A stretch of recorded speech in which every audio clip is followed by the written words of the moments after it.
What's up, Lucky Tackle Box? Justin Woodall here. I want to talk to you a little bit about fall fishing and what you need when you're on the water. As you can see, when we come out here, whether it be during our tour season or just when we're out here practicing, trying to get better, to better ourselves, better our techniques when we're on the water, we need to have a lot of equipment and a lot of different baits, especially during the fall time of the year, because you just don't know what they're going to eat. There's a lot of junk fishing that goes on.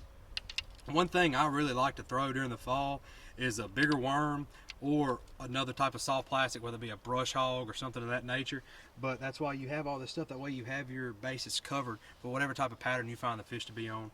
And one thing I really like to do with this during the fall, a brush hog, a beaver, something of that nature, I like to throw it around the leftover grass from the spring and the summertime on the edges of it. You know, when I approach that grass along the lines in these creeks, if I find bait fish in it or around it, what I like to do is I like to line up with it and make repetitive casts with a crankbait or with a chatterbait or something of that nature, and try to see if I can draw anything out of it. And if I don't catch anything, I've made a bunch of casts directly that way, and now I can start going down it and really picking apart and just getting, 5-10 feet off of it and flipping the edges of it and flipping into where those balls of bait fish are or the traveling bait fish are in these creeks.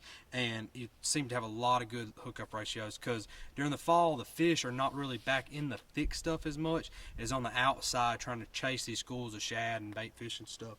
So always remember that when you're in the fall, you want to fish around stuff that's got bait fish, you're able to really pick it apart. Whether it be grass, whether it be heavy cover in the backs of creeks, a soft plastic is always a really good choice to use. So if you like what you saw, be sure to go to YouTube at Lucky Tackle Box, subscribe for more tips and techniques when we're out here practicing, just having a good time, and we'll see you on the water.